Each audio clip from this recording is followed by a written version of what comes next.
জেগে ওঠো, কে আমাকে এখানে রেখেছে। কিছু একটা ভেবে আমি আয়নার সামনে দাঁড়িয়ে আইব্রো আর্ট করা শুরু করলাম। তারপর ভাবছি এত ভেবে লাভ নেই। ওমা, দেখি আমার শাড়ি পরা হয়ে গেছে। কিভাবে সম্ভব? এটা আমার কিছুতেই মাথায় ঢুকতেছে না। এরপর ভাবছি যে যাই হোক, কুচি ঠিক করি, শাড়ি তো পরেই ফেলেছি। তারপর আয়নার সামনে দেখতেছিলাম নিজেকে, সুন্দরী লাগে। আর এই শাড়িটা আঁচল, যত ঠিক করতেছি আয়নার সামনে দাঁড়িয়ে সুন্দর হচ্ছে, বাট বাস্তবে একদম উল্টা। পুরাই যেন একটা ভুতুড়ে কাহিনী। আমার মাথায় কিছুতেই ঢুকতেছিল না এটা স্বপ্ন নাকি বাস্তব। এরপরে দেখি আমার ঠোঁট মরা মানুষের মতো কালো হয়ে গেছে। তো আমি রক্ত মেখে লাল করে নিলাম। এরপর দেখছি আমার নাক ছিদ্র হয়ে গেছে। এই ছিদ্রটা বন্ধ করার জন্য কিছু একটা করা দরকার। আমি সেটাই করলাম এবং একটা শয়তানি হাসি দিলাম। তারপর দেখছি আমার কানও ছিদ্র হয়ে গেছে। তো আমি একটা ডায়মন্ডের পাথর পরে নিয়েছিলাম। ওয়াও! চোর, ডাকাত, ছিনতাইকারী যারাই আছেন না কেন, সবার দৃষ্টি আকর্ষণ করছি। আমার বাড়িতে হামলা দিন, ডায়মন্ড আছে। এরপর আমি নেমে গিয়ে একটা সিএনজি নিয়েছিলাম। তো আমার মনের অজান্তেই নিয়ে ফেলেছিলাম। আমি নিজেও জানি না কেন নিয়েছিলাম। তারপর দেখি আমি এরকম একটা সবুজ সুন্দর জায়গায় চলে এসেছি। কিভাবে সম্ভব? তারপরে ভাবছিলাম এটা কোথায়, ভালো করে দেখি। ও, ভালো করে দেখে দেখলাম, আহা, এটা তো লালবাগ কেল্লা। এখানে আমি কিভাবে চলে এসেছি আমি নিজেও জানি না। এটা অনেক পুরাতন একটা জায়গা। আসলে কি তাহলে এটা ভুতুড়ে কোনো কাহিনী হতে চলছে?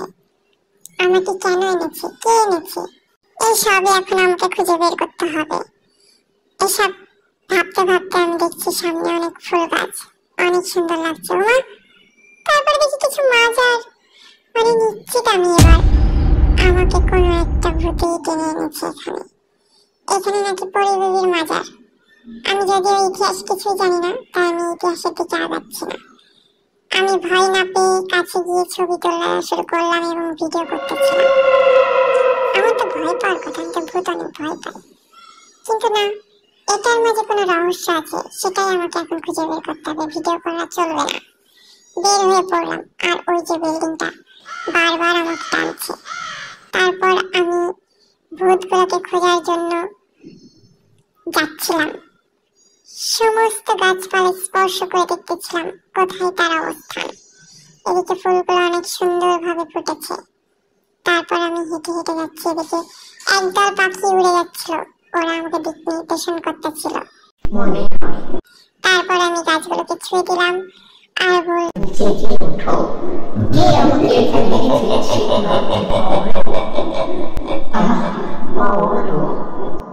তারপর দেখি এখানে ফুলগুলো জাগ্রত হয়ে গেল। আর ওরা আমাকে বলছিল, যাও সামনে, এগিয়ে যাও। আমি সামনে এগোতে এগোতে দেখলাম একটা অন্ধকার জায়গা, যেটা সেই কবরের দিকে নির্দেশ করতেছে। তারপর আমার কষ্ট হয়ে গেছিল এবং আমি বসে বসে রেস্ট করতেছিলাম। এরপরে ভাবলাম, না, রেস্ট করলে চলবে না, আমাকে চাঁদের দেশে যেতে হবে। তারপর আমি সিঁড়ি বেয়ে বেয়ে চাঁদের দেশে ল্যান্ড করে ফেলছি। তারপর আমি চাঁদের দেশ থেকে পৃথিবী দেখতেছিলাম। দেখতেছি পৃথিবীর মানুষ কি করে, আর আমাকে এখানে যে এনেছে সে কোথায়। তারপরে দেখি সূর্যমুখী। Oh my god! একটা মৌমাছি মধু সংরক্ষণ করছে। আহ, কি সুন্দর কালার।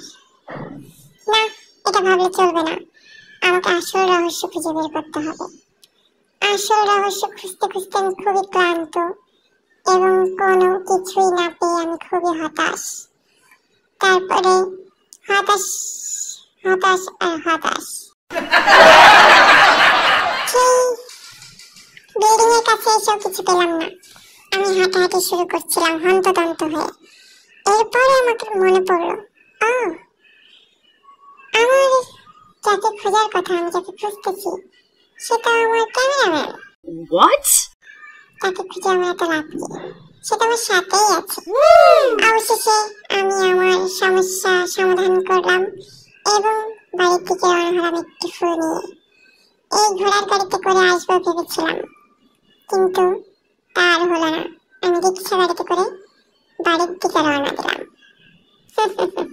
এটাই বাস্তব।